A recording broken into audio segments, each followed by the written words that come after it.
प्रेम से बोलिए शंकर भगवान की जय। माता गौरा पार्वती गणपति ललनमा की जय। हर हर महादेव। देवों का देव मैं महादेव जी के चरण में प्रणाम करती हूँ, मेरा प्रणाम स्वीकार हो।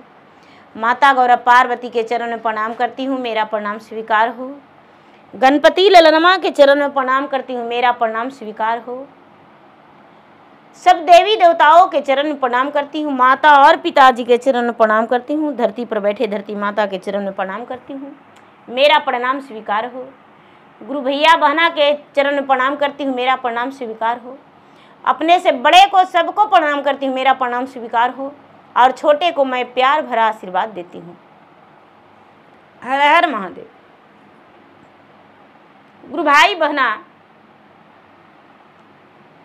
एक किसान थे और किसान का 2 बेटी थी और दोनों बेटी जुड़वा थी। किसान ने कहा दोनों बेटी जुड़वा थी, बेटा भी थे लेकिन बेटी जुड़वा थी। जब जुड़वा थी तो दोनों बेटी जो थी बड़े संस्कारी बड़े सुंदर थी। बड़ी बेटी जो थी माता पिता के आज्ञाकारी थी और भगवान के भक्ति किया करती थी। पूजा पाठ में उसे बड़ी मन लगता था। और छोटी वाली जो थी शरारत थी, शरारत में रहती थी। दोनों सगी बहन थी, एक माँ की थी, जुड़वा थी, शरारत में रहती थी।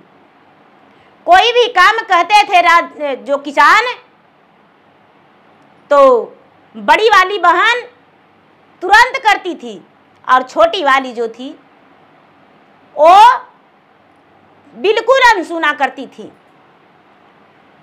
बाजार से किसान कोई सामान लाते थे तो बड़ी वाली के इतनी सी भी नहीं देती थी, छोटी वाली बिल्कुल खा जाती थी। बड़ी वाली सीधा सोचती थी अरे छोटा है, कोई बात नहीं, शरारत से भरी हुई है, क्या दिक्कत है। धीरे धीरे समय बीतता गया। जब किसान कपड़ा भी लाते थे तो छोटी वाली शरारत में अपना उतरन देती थी बड़ी वाली को, लेकिन बड़ी वाली कभी नहीं बोलती थी कि तुम्हारा उतरन हम नहीं पहनेंगे। धीरे धीरे धीरे धीरे बड़ा हुआ दोनों। जब बड़ा हुआ तो दोनों का विवाह के लिए किसान इधर उधर घूमने लगे, लेकिन शादी सेट नहीं हो रहा था। शादी सेट नहीं हो रहा था। सोचते हैं कि थोड़ा सा ब्राह्मण से दिखा देंगे, ग्रह गोचर होगा तो कट जाएगा। क्या होता है दीदी, पंडित जी के बुलवा के पतरा में दिखवाएं तो पंडित जी कहते हैं कि देखिए जजवान, दोनों बेटी का एक ही घर में भाग है, जो दोनों भाई रहेगा उसी से शादी होगा। किसान सोचते हैं कि चलिए अच्छा की बात है, एक ही जगह जाएंगे, दोनों बेटी से मिल के आ जाएंगे, लिया-उन करने के लिए भी जाएंगे तो एक ही घर में जाएंगे, दोनों बेटी की लिया-उन करके घर आ जाएंगे। ऐसी जगह गए जिनका 2 बेटा जवान था शादी के लिए, और किसान का बेटी का ब्याह दोनों के एक ही घर में हो गया। दोनों के एक ही घर में हो गया दीदी, तो ससुराल में सास ये नहीं देखेगी कि कौन बड़ा है कौन छोटा है। नैहर में बेटी फूल की समान रहती है और ससुराल में बेटी बहू हो जाती है और नौकरानी से के समान हो रहती है। गुरु भैया बहना, जब दोनों अपना ससुराल दुल्हन बन के गई तो जो मैका में करती थी छोटी वाली, वो ससुराल में करने लगी। तो सास ये नहीं देखेगी कि मेरा कौन बहू काम नहीं करेगी। सास को है कि भाई दुल्हन हो तो काम तो दोनों के करना पड़ेगा, क्यों नहीं करेगी। मैका में बेटी फूल की समान रहती है, हाथ के हथेलियों पे रहती है। यदि कोई काम माँ बोली तो ना की बेटी तो माँ हंस के और अपने से खुद के कर लेती है, लेकिन ससुराल में सास डांट के बोलती है और सीधा बोल देती है कि अरे तुम नहीं करेगी तो तेरा माँ करने आएगी। बताइए कि उसका मैके में तुरंत सास चल जाती है और उसका मैके वालों के उद्धार कर देती है। तो जो बड़ी वाली थी वो घर के काम, सुबह में सवेरा हुआ तो घर के कामों में लग गई, और छोटी वाली जो थी उसको तो 9 बजे उठने का आदत था। बिस्तर पे पड़ी रह गई। तो एक दिन तो सास कुछ नहीं बोली कि नई नवेली दुल्हन है, दूसरा दिन कुछ नहीं बोली, तीसरा दिन भी कुछ नहीं बोली। पटफेरा में दोनों बहन चल गई। पटफेरा से जब लौटी तो सास बड़ी वाली के कहती है कि ऐ तुम तो जाग गई हो और तुम्हारा बहन। बड़ी वाली बोलती है कि माँ जी अभी तो सोई हुई है, सोने दीजिए उसे, लेट से उठने का आदत है, हम काम कर लेंगे, घर का रसोई बना लेंगे। सास बोलती है कि नहीं नहीं, तुम आंगन बाड़ रही हो तो चूल्हा चौका करेगी, तुम बर्तन धोएगी तो मसाला पीस के सिलवट से रखेगी, सब्जी काट के रखेगी, दोनों मिलके भोजन बनाओ। सास जाके अपने बहू रानी के दरवाजा ढकढकाई, खटखटाई, अरे जल्दी से जागो, तुम्हारे बाबूजी क्या यहाँ दाई दे दिए हैं। छोटी बहू रानी आंख मिचते और बड़ी बहन पे आंख लाल पीला करके कहती है कि अच्छा बड़ा काम करने वाली हो गई हो, सास से मुझे डांट सुनवा दी, तुम्हें तो ऐसा करेंगे जिसमें खैर नहीं। ए गुरु भैया, ए गुरु बहना। बड़ी वाली कहती है कि बहन इसमें मेरा कोई दोष नहीं। जब भी सास बोलती थी तो बड़ी वाली के पास जाके और 4 बात कह देती थी कि तुम ही मेरे सास से डांट सुनवाई हो।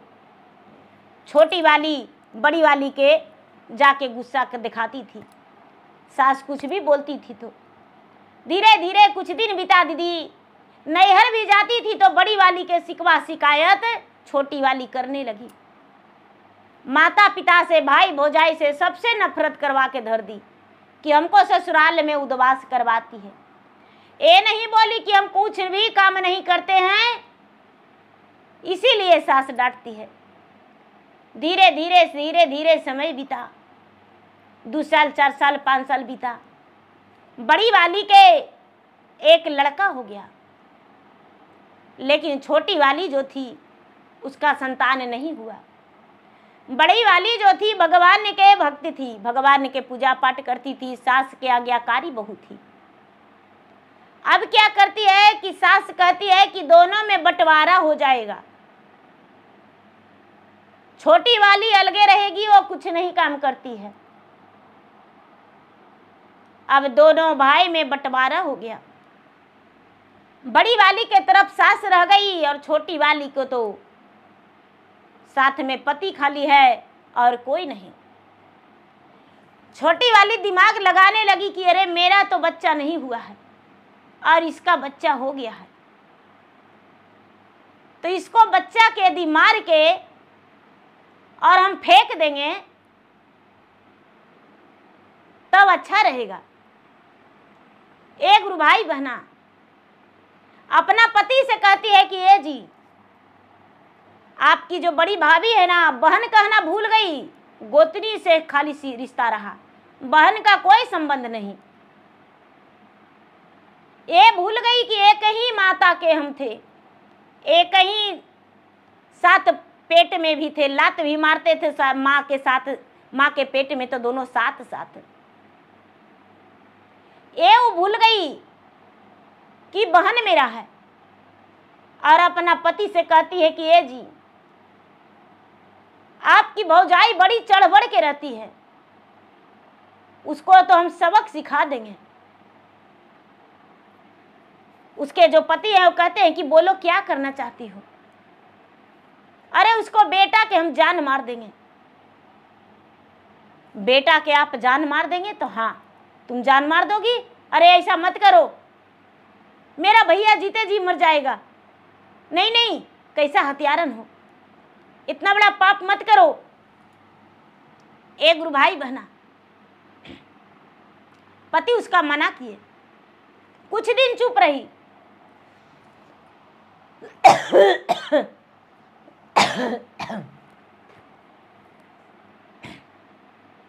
पति उसका मना किए, कुछ दिन चुप रही। घर में खर्चे का तंगी आने लगा। अपना पति से बोलती है काम नहीं करेगी, तंगी एवे करेगा।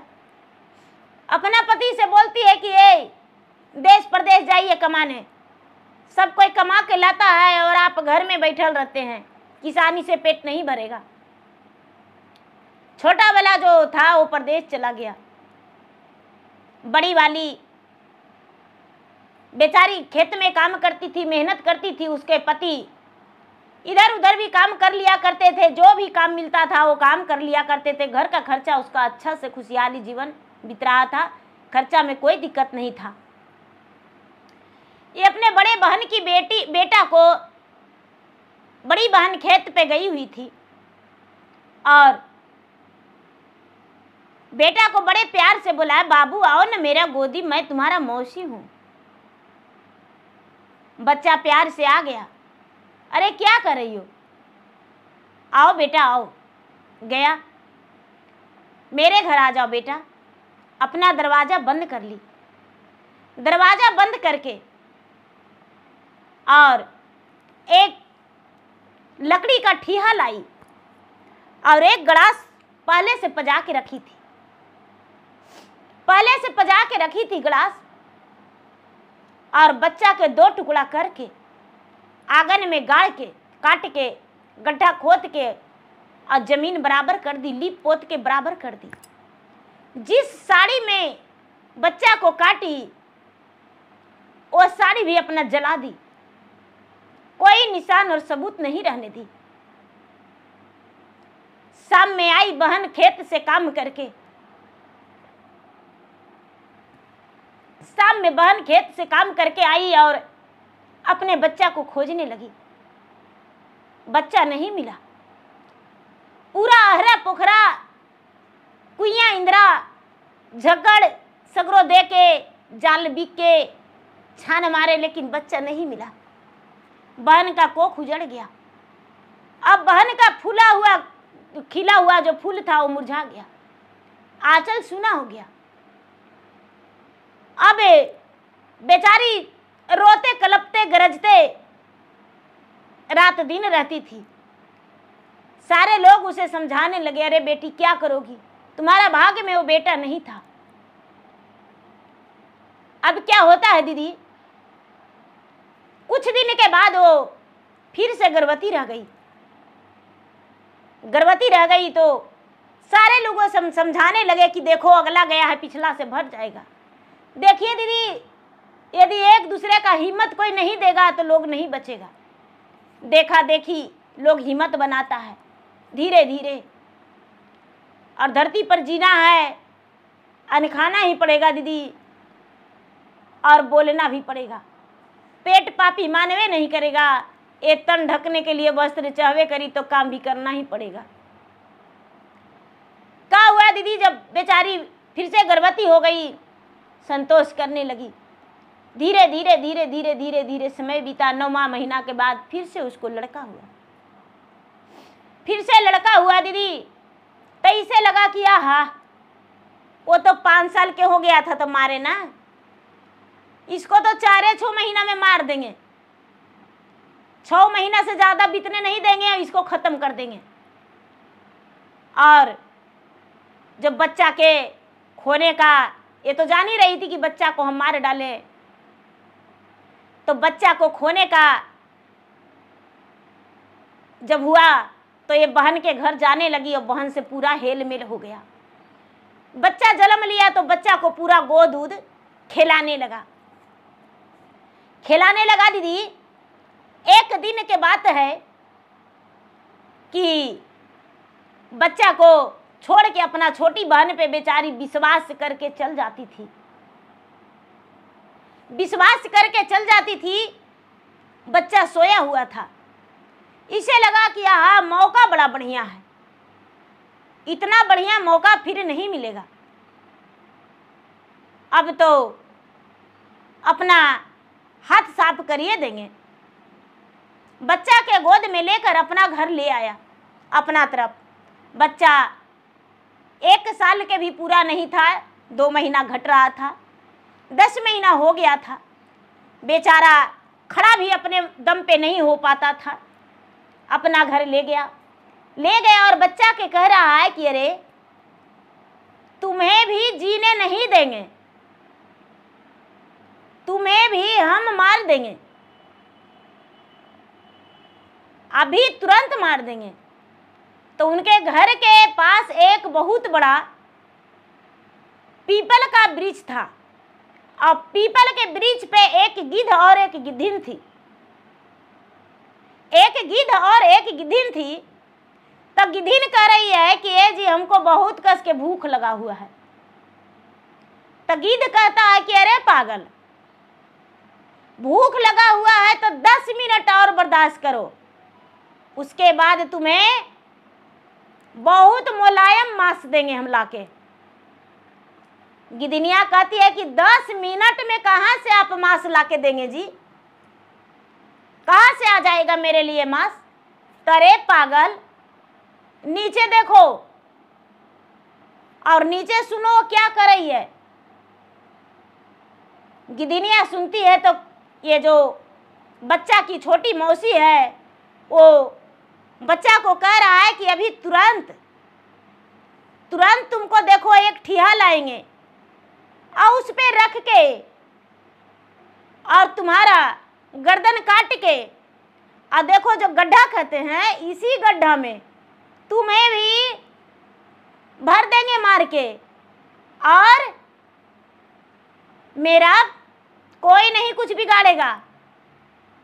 तुमसे बड़ा भी एक भाई था, उसे भी मार डाले और तुमको भी मार देंगे।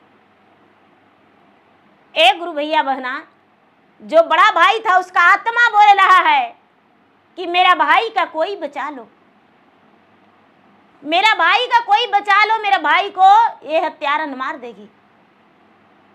गड्ढा खद के और मजबूत करके रखी थी। बच्चा को बैठा के, वो अनज्ञानी बच्चा क्या पता,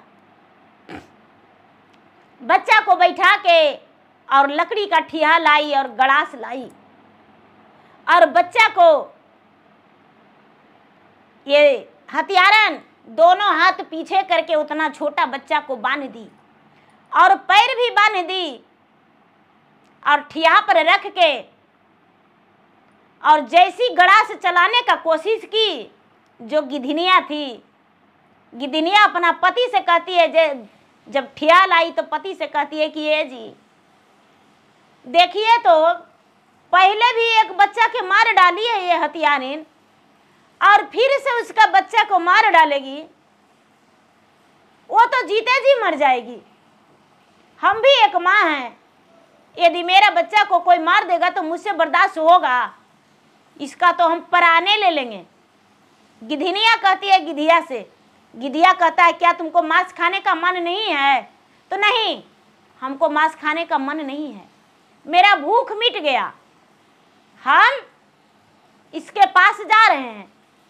और गिधनिया आई और उसका चंगुल जो होता है दीदी बहुत बड़ा होता है और चोंच भी मोटा होता है, उसका आंखें भी बड़ी बड़ी दिखता है। बच्चा में हम बहुत डरते थे।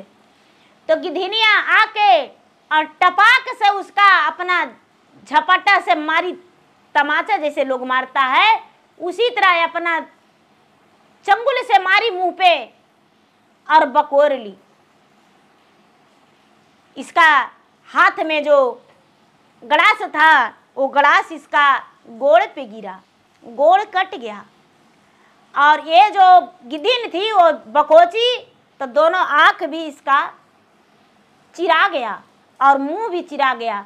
गिद्धनिया जो थी ये इसका पूरा चोंच से मार के दशा बना दी, धजिया उड़ा दी। और बच्चा जो बेचारा है गोड़ बंधा और हाथ बंधा और रो रहा है। गिद्धिया जो है क्या किया कि बच्चा को एक तरफ कर दिया, बच्चा को एक तरफ कर दिया। गिद्धिया अपना चंगुल से टेलते टेलते एक तरफ कर दिया कि भल ना ये हत्यारन फिर से उठ जाए और इस बच्चा को काट दे। दोनों गिद्ध और गिद्धिन मिलके उसका सर फोड़ दिया। इतना चोंच मारा, इतना चोंच मारा कि उसका सर फूट गया, पूरा मुंह खरोचा गया। अब उसका जांग भी कटा हुआ है, आंख में जख्मी हालात हो गया है, पूरा मुंह जो है एकदम जख्मी हालात हो गया है, माथा। गिद्धिनिया पूरा उसे बेहोश करके और गिद्ध और गिद्धिन दोनों उड़ गया। ए गुरु भैया बहना, अब क्या होता है, ये बेहोश पड़ गई, बेहोश पड़ गई उसका बच्चा के मौसी। और बच्चा जो है एकदम एक सर से चिल्ला रहा है, एक सर से चिल्ला रहा है, रो रहा है। बीच में डरवार खींचा हुआ था, अगना घेरा हुआ था, एक सर से रो रहा है। तो ये बाहर का लोग सुनते हैं तो कहते हैं कि अरे बड़की बहन का जो बच्चा है वो छोटकी बहन के यहाँ रो रहा है, बड़ी वाली जो है खेत में काम करने गई है, किसी का मोह माया लगा दीदी, दरवाजा ढकढकाए नहीं खोली। तो उसके पास गए खेत पर कि है तुम यहाँ खेत में काम कर रही हो और तुम्हारा बच्चा छोटकी की तरफ रो रहा है, उसका दरवाजा बंद है, जाके देखो। एक गुरु भैया बहना, बड़ी वाली तो कहते हैं दीदी कि उसका तो पहले से बदन जला हुआ था, बेचारी दौड़ते आ रही है एकदम हाँफते थाकते, और बोली कि ए बहन दरवाजा खोलो, दरवाजा खोलो, दरवाजा खोलो। दरवाजा नहीं खुला। दरवाजा खुलेगा भी कैसे, वो तो गिद्ध के मार से बेहोश पड़ी थी, दरवाजा खुलेगा कैसे, खोलेगा कौन दीदी, खोलने वाला भी तो कोई चाहिए। बाल बच्चा था ही नहीं, पति परदेश में था, साल 6 महीना पे आता था, फिर परदेश चला जाता था। अब क्या होता है दीदी, कहते हैं कि बांझन का दर्द नहीं होता है, लेकिन ऐसी बात नहीं है, सब कोई बेदर्दी नहीं होते हैं। अरे कोई कोई तो ऐसा होती है कि माँ से भी ज्यादा प्यार देती है दूसरे को, बच्चा को। उसे लगता है कि हे भगवान, मैं भी यदि माँ बनती रहती तो मेरा भी छोटा छोटा बच्चा रहता और मैं उसे बहुत ज्यादा प्यार देते, और दूसरे को बच्चे को प्यार देती है। लेकिन वो हत्यारिन वो बहन भी थी और देवरानी भी थी। हत्यारिन बन गई, पटीदार की पत्नी पटीदारिन हो गई और बहन भी हो गई। पता नहीं किस चीज का, किस दिन का उससे बदला ले रही थी। गांव वालों से चिल्लाई कि भाई मेरा बहन का दरवाजा कोई तोड़ दो। गांव वाले कहते हैं कि ए दरवाजा कैसे तोड़ेंगे तुम्हारा बहन के, मेरा बच्चा बहुत रो रहा है। मट्टी का मकान था दीदी, खपड़ा से छावल था।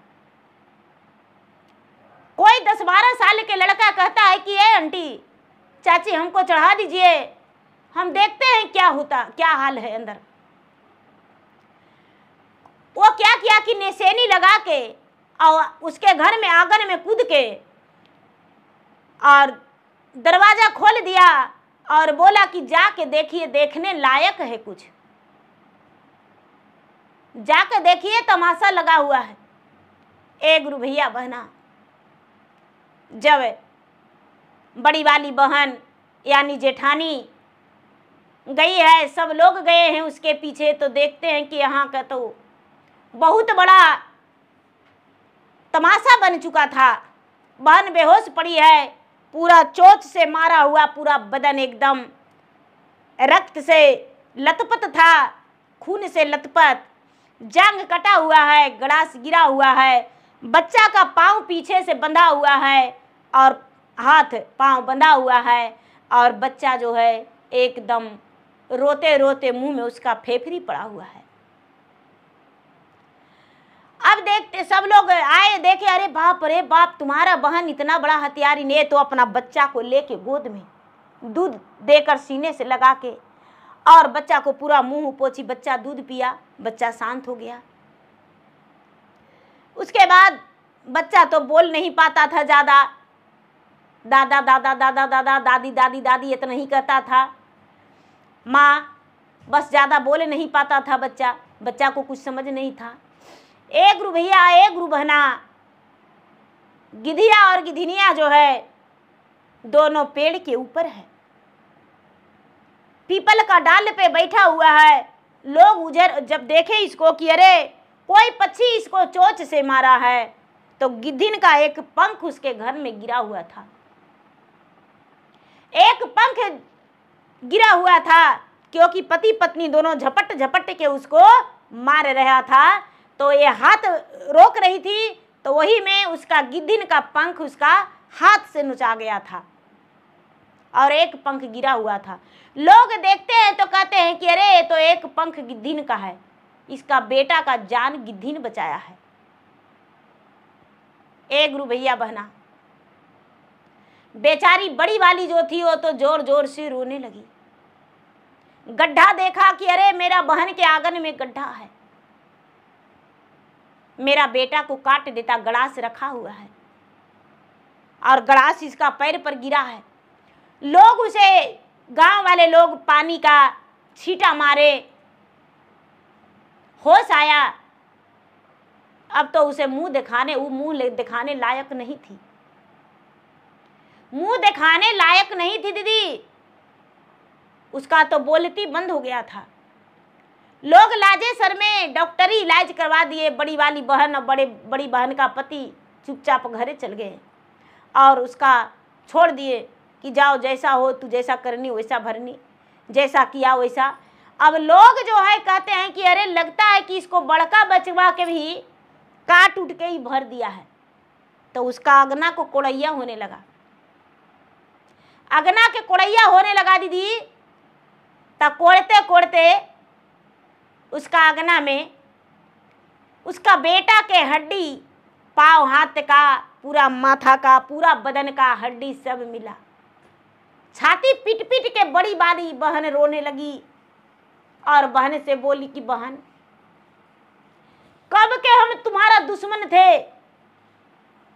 यदि चाहती और कहती कि मेरा धन संपत्ति सब छोड़ दो तो अपना बाल बच्चा के लेके हम देश परदेश चले जाते और तुम्हारे पास कभी लौट के नहीं आते। इतना ज़्यादा मेरा बच्चा से दुश्मनी था और मुझसे दुश्मनी था तो अरे मुझे मार देती, मेरा बच्चा को मत ना मारती। बहन कहती है कि बहन मुझे माफ कर दो। उसके माता पिता आए, माता पिता को भी जानकारी हुआ लोग से। माता पिता आए तो छोटी वाली को कहते हैं कि हम तुम्हें त्याग करते हैं, अरे तुम्हारे कारण इसके घर जाना आना छोड़ दिए, शिकवा शिकायत तुम करते रहती थी, लेकिन हम नहीं जानते थे कि तुम्हारा मन में इतना जहर घोला हुआ था। अब हम अपने जिंदगी से तुम्हें त्याग करते हैं, हम अपना, मेरा एक ही बेटी है। एक गुरु भैया बहना, गांव वाला जो थे, गांव वाला उसके पति के पास चिट्ठी लिखकर भेजे, उसके पति के पास चिट्ठी लिखकर भेजे। उसके पति आए, बड़े वाला जो बेटा के भी उस समय की थी, तो उसके पति आए थे, अपने भाई को संतावना दिए थे। उस वक्त भी उन्हें शक था कि मेरा पत्नी ने मेरा भाई का, मेरा भौजाई का बेटा को कुछ किया है, लेकिन ना गछने पर वो भी बेचारा चुप हो गया था।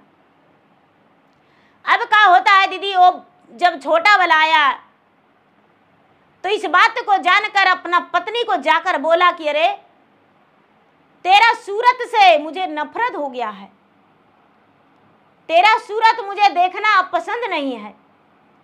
तू मेरा भाई का बेटा के काट सकती हो, अपना सगी बहन के संतान के काट सकती हो, तो क्या तू मुझे छोड़ देगी? इसीलिए हम तुम्हें तलाक दे रहे हैं। अपना ससुर से बोला कि अपना बेटी के दूसरा विवाह कर दीजिए या तो अपना घर में रखिए, ऐसे भी ये माँ नहीं बनी है और ऐसा हथियार इनको हमें नहीं चाहिए। एक गुरु भाई बहना अपना पत्नी के बारे में दरोगा जी से जाके खुदे थाना में रिपोर्ट लिखवा के और अरेस्ट करवा दिया कि दरोगा जी मेरा पत्नी जो है एक हत्यारन है, मेरा भाई का बेटा को मार डाली है। और दूसरे को भी मारने वाली थी। उसका जब दरोगा जी आए, तलाशी लिए, तो सब पूरा मिला और उससे पूछा गया कि तूने अपना भाई बहन का बेटा को क्यों मारी, जेठानी को बेटा को क्यों मारी? तो सीधा बोली कि उसका बेटा मुझे बर्दाश्त नहीं होता था। उसका बेटा जब मम्मी कहता था अपने माँ को तो मेरा कलेजा फटता था। अपने माँ को गोद में बैठता था तो मुझे लगता था कि कब मैं उसका प्राण ले लूं, इसीलिए मैं उसका प्राण ले लिया। एक गुरु भाई बहना, दरोगा जी तो बिना गवाह के उसको गवाह में उसे ले गए, अरेस्ट करके और कारागार में डाल दिए। वो अपना कोई नहीं उसके तरफ से छुड़ाने वाला था, लड़ाई करने वाला था, लड़ने वाला था और नहीं छुड़ाने वाला था। वो अपना जेल में चल गई। और ये जो बेचारा छोटा भाई था अपने बड़े भाई से और बड़े भाभी से माफ़ी मांगा कि भैया भाभी हम इसमें शामिल नहीं हैं, चाहे तो आप मेरा भी प्राण ले सकते हैं। आपको जितना दर्द है आपके बड़ा बेटा के लिए उतना मुझे भी दर्द है, कम नहीं। उसके लिए तो रात और दिन मेरा माइंड में घूरते रहता है कि हे भगवान, मेरा संतान नहीं था, मेरे भैया के था और उस पर मुझे भी भरोसा था। बड़े भाई ने अपने छोटे भाई को प्यार जताते हुए बोले कि देखो हम तुम्हारा दूसरा शादी कर देंगे और तुम्हारा पत्नी आ जाएगी। वो हत्यारन थी, उसका शादी कर दिए और शादी करके उसको भी घर बसा दिए। उसका भी बाल बच्चा हो गया, बड़ी वाली के भी तो एक था, एक और हो गया, बेटी हो गई। छोटे वाले को भी 2-3 बच्चन हो गया। अब उसका ज़िंदगी में कोई दुख नहीं। दोनों जो एक बहन थी कारागार में और एक बहन अपने घर में, सारे परिवार से उसका रिश्ता संबंध सब खत्म हो गया। बड़ी वाली जो थी भगवान के धन्यवाद की और गिद्ध को, गिद्ध रानी को बोली कि हे गिद्ध रानी, हे गिद्ध भाई, शायद मैंने पिछला जन्म में कोई अच्छा कर्म किया होगा जो कि आज तूने मेरा बच्चा को बचा दिया, और भगवान से यही प्रार्थना करेंगे कि तुम्हारा बच्चा को भी एक पंख ना टूटे। जैसे तूने मेरा बच्चा को मेरे गोद में दे दी सलामती से, शायद तूने पहला दिन भी ऐसा करती तो मेरा पहला बेटा भी मेरे साथ रहता, और आज तूने मेरा बच्चा को बचा ली। हे भगवान, आप एक गिद्ध को मेरे बच्चे को बचाने के लिए भेज दिए। तो देखिए गुरु भाई बहना, सगी बहना हत्यारिन बन गई अपने बहन के बेटा के लिए। तो गुरु भाई बहना, मेरा वीडियो अच्छा लगे तो मेरे वीडियो को लाइक करें, शेयर करें। चैनल पर यदि नए हैं तो चैनल का सब्सक्राइब करें, बेल आइकन घंटी को दबाएं, जो कि मेरा वीडियो का नोटिफिकेशन सबसे पहले आपके पास जाए और आप मेरा वीडियो सुन सके। कमेंट बॉक्स में हर हर महादेव, जय शिव गुरु जरूर लिखें। और क्या छोटी बहन सही की थी, बड़ी बहन गलत थी, ये भी जरूर आप कमेंट करके बताइएगा। बड़ी बहन उसके या उसके पति गलत थे जो उसको कारागार में डाल दिए, वैसा को क्या सज़ा मिलना चाहिए, ज़रूर कमेंट बॉक्स में लिख के बताइएगा। धन्यवाद।